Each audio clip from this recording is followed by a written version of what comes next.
Look at the legacy Kerry leaving behind. Look at what he's able to leave. Look at what he established with my kids. Imagine that. Kerry didn't even have kids, but he definitely regards mine as his. Imagine that. So I'm not worried about a roach and she ain't got no insurance on him. Girl, you wouldn't even know how to read the policy. I already know that. I don't care about TT. TT, you always got something to say and you're not slick. The only person who shouldn't be crying is your mammy because she hated your grandmammy in her time of death. You always got something to say in reference to me, and you getting bigger and bigger and bigger and bigger by the second. Every time I look at you, you're getting bigger and bigger.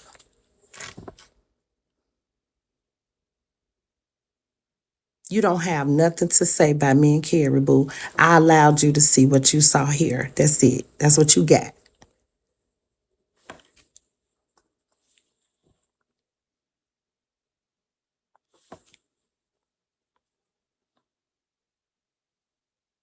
Hold on, Otto.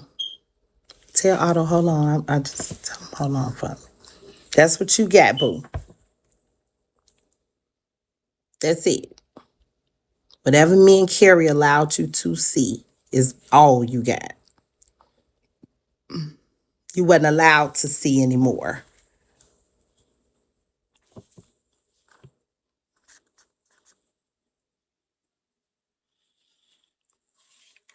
Um, who else been talking? Just the foolishness.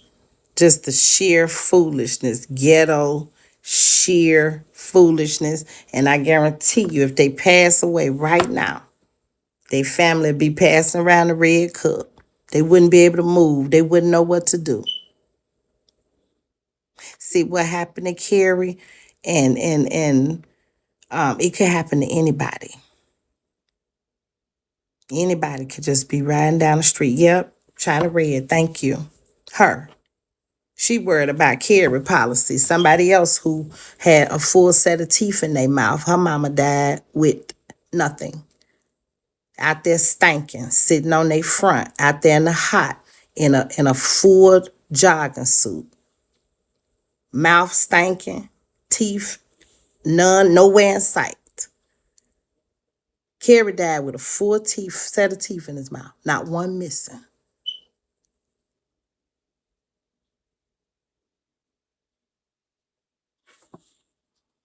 And with life insurance. And look at you.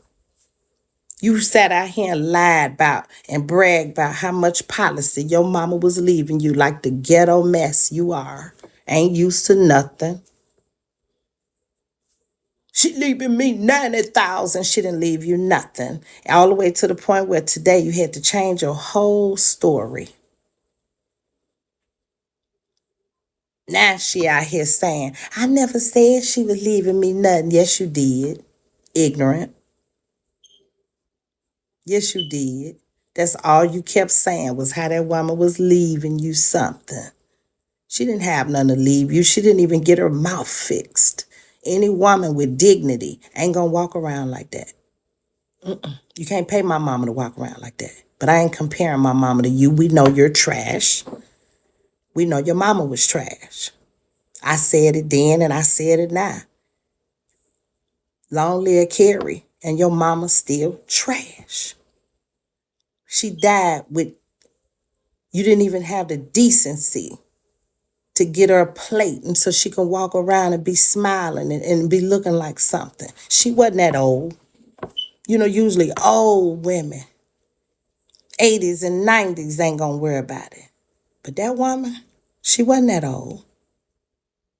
She should have had something in her mouth.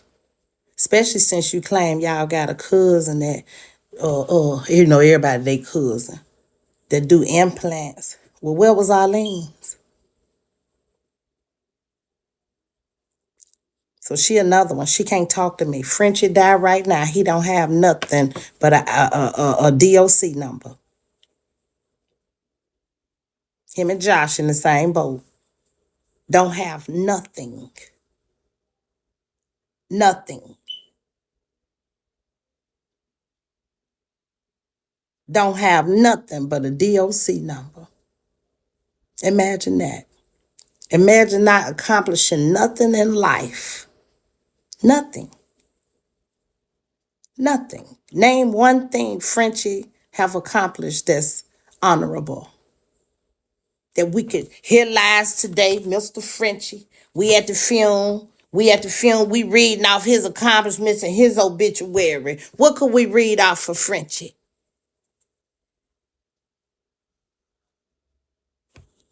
We sure can't read. I bet we can't read off. He graduated high school. I bet we can't read off. He stayed out of prison. I bet we can't read off. He left her children anything. I bet we can't read off. You know, he was gainfully employed. Just simple, basic stuff. I bet we can't read that off.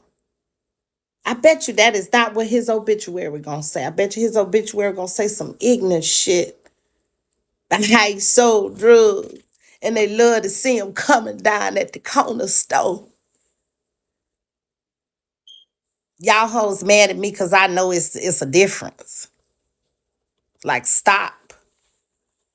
He went and bought a pair with the pack of white socks and white tee every day. That's his story. That ain't Kerry's.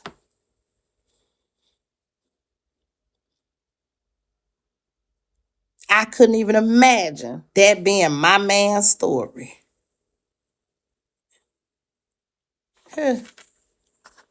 Thank you, Bap, on the app. So, yeah, I felt good enough to come out here and say that. And I really want to, talk to y'all and stuff and just let y'all know Kerry is all right. I talked to Kerry on Monday. Monday was his birthday. We had a real, real, real good conversation. And Kerry shared with me some of the stuff that we had been kind of fussing about. Y'all know one of the things was his relationship with God. Baby, in this year of time that me and Kerry ain't been together, Kerry told me he done found God. He been going to church. You know, he said he don't even care what kind of church it is. If it's church and he get invited or he just got a feeling like I want to see about that church. Kerry was raised Catholic, but he put all that to the side. Like he just wanted to learn God. So that made me feel so good. I was so happy for him Monday. Like, dang, good, Kerry, right on. So some of the stuff there had been a problem. He was working on it. So he told me that, and Tuesday that happened. But I was able to have some comfort because I knew he had developed a relationship with God. He sounded so clear and happy when he was talking about it. So they gave me comfort with knowing Kerry made the right changes before he passed away so that whatever could happen, he was covered. Whatever he had his arm around, whatever was going on, whatever he could have walked into the very next day after his birthday, he was covered. He was covered. So that gave me some relief to know that he wasn't in that same space that he had been in all the many years we was together. And I'd be saying, ain't God good? And he might say something else. But Kerry had overcame that. He knew God was good. Monday, he was telling me how good God was and how much he understood that now. So, some other things he had kind of stopped, what he wasn't drinking like that no more. Just made some life changes, that we was going to really, hopefully, we was hoping to maybe start working on and being, maybe bringing it back together. Because sometimes all you need is a little space. So we did that. Kerry's a good man. We had some dialogue on here, but again, that was the dialogue. That was on here. The love we have for each other, you know, it wasn't about sex. It wasn't about weird shit. It really was solid. And even us being away from each other for a year, that same loyalty, it was still there. You know, companionship, friendship, it was still there. So that's what is important to me. Obviously important to him. Um, you know, Monday he was really, really, really, really concerned with the kids. Want to talk to them, want to really just make sure that he talked to them. Who knew, that Tuesday we would never be able to talk to Kerry no more. But I that's how I remember him. Still being a family man, still being selfless, and making the kids a priority, you know. So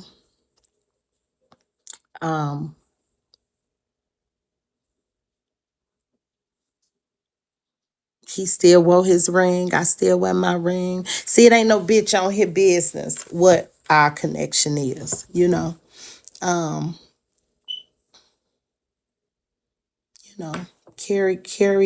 but Kerry all right. Kerry's all right. Kerry is definitely in heaven. And I feel sure in that. I really do. So I'm gonna let some of y'all up.